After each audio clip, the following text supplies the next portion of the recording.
Hello friends, আসসালামু আলাইকুম। আমি Jasimuddin Khandakar, check update technique চ্যানেলের পক্ষ থেকে আপনাদেরকে জানাচ্ছি ওয়েলকাম। আজকের ভিডিওতে আপনাদের সাথে শেয়ার করব how to use merge cell and splice cell in Microsoft PowerPoint. অর্থাৎ মাইক্রোসফট পাওয়ার পয়েন্টের মধ্যে আমরা কীভাবে দুইটা ওয়েতে স্প্লাইস সেল এবং মার্জ সেল ব্যবহার করতে পারি, আজকে আমরা সেই বিষয়টা দেখব। এখন আমাদের পাওয়ার পয়েন্টে মার্জ সেল এবং স্প্লাইস সেল ছাড়াও কীভাবে আমরা মাল্টিপল ওয়েতে টেবিল ক্রিয়েট করতে পারি, সিলেক্ট করতে পারি, ডিলিট করতে পারি, তাছাড়া টেবিল ডিজাইন করতে পারি।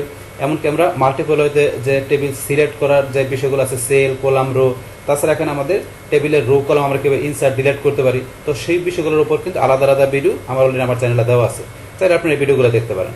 তাহলে এখন আমাদের বলছে কি, এখানে মার্জ সেল স্প্লাইস সেল কাজটা করার জন্য প্রথমে আমরা পাওয়ার পয়েন্টে চলে আসি। আসার পরে পাওয়ার পয়েন্টে এখানে আমাদের যে স্লাইড থাকবে, সেই স্লাইডের মধ্যে আমাদের এখানে এই যে এরকম স্লাইড আমরা যদি নিয়ে আসি, তার ভিতরে কিন্তু আমাদের এই যে এখানে ধরেন যে টেবিল তৈরি করার অপশন আছে। এছাড়া কিন্তু আমরা এই যে ইনসার্ট থেকে যে আমরা এখান থেকে টেবিল তৈরি করতে পারি। যেহেতু আমার এখানে দেওয়া আছে স্লাইডের মধ্যে, আমি এখান থেকে ধরেন এই যে ইনসার্ট টেবিলে ক্লিক করে এখান থেকে ধরেন আমি কয়টা করলাম, এখান থেকে ধরেন আমি 6টা নিলাম কলাম, আর এখানে আমি 4টা রো নিয়ে বাস আমি একটা টেবিল তৈরি করলাম। টেবিল তৈরি করার পরে এখন এই টেবিলের মধ্যে আমাদের এই যেগুলো কি, এগুলো হচ্ছে আমাদের কলাম, আর এই যে পাশে এগুলো কি দেওয়া আছে, এগুলো আমাদের রো, আর ভিতরে এগুলো কি আমাদের সেল। তো এখন থেকে আমরা যখন এখানে কাজ করি, ধরুন আমরা লিখলাম সিরিয়াল নাম্বার, তারপরে নেম, তারপর ধরুন এখানে আমাদের কি দরকার, ধরুন আমি এখানে অন্য অ্যাড্রেস বা আপনি যাই লেখা দরকার লিখবেন।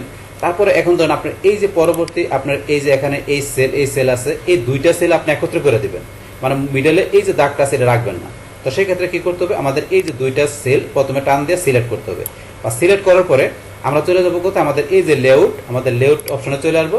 আসার পর আমাদের এই যে মার্জ, এখানে যে গ্রুপ আছে, মার্জ গ্রুপের মধ্যে যে এখানে দেওয়া আছে মার্জ সেল, মানে আমাদের একত্রীকরণ করার জন্য কি করতে হবে, আমাদের এই যে এখানে মার্জ সেল আমরা যদি ক্লিক করি, বাস আমাদের কি হয়ে গেল, যে দুইটা সেল এক হয়ে গেল। এখন ধরুন আমরা এখানে যেটাই লেখার প্রয়োজন আমরা কিন্তু এখানে লিখতে পারবো।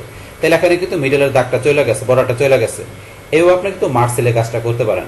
এখন থেকে এইটা আমরা করলাম, ধরুন আমরা এছাড়া যদি এখান থেকে এইভাবে করি যে এখান থেকে আমরা এইটুকু মার্জ সেল করবো, তো এইটুকু সিলেক্ট করতে হবে। পাস করার পরে আবার এখান থেকে মার্জ সেলে ক্লিক করবেন।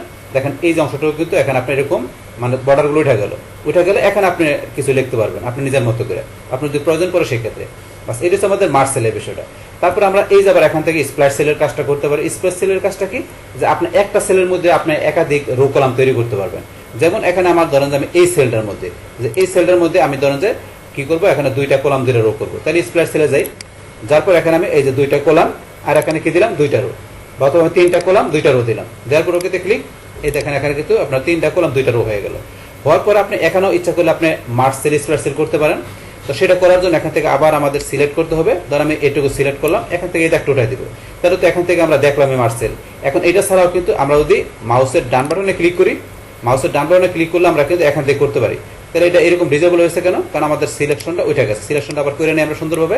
করার পরে মাউসের ডান বাটনে ক্লিক, বাস ক্লিক করার পরে এই যে এখানে মার্জ সেল, আমরা যদি মার্জ সেলে ক্লিক করলাম, 1300টুকু মার্জ সেল হয়ে গেল।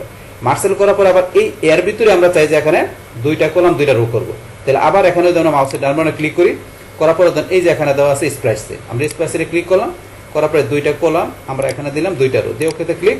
তাহলে এর ভিতরে 2টা কলাম 2টা রো তৈরি হয়ে গেল। বাস এইভাবে কিন্তু আপনারা দুইভাবে আপনি মার্জ সেল পাশাপাশি আপনি স্প্লাইস সেলটা আমরা আমাদের টেবিলের মধ্যে আমরা ব্যবহার করতে পারি। বাস তাহলে এই আমাদের এখানকার টোটাল বিষয়টা মূলত আমাদের আজকের ভিডিও।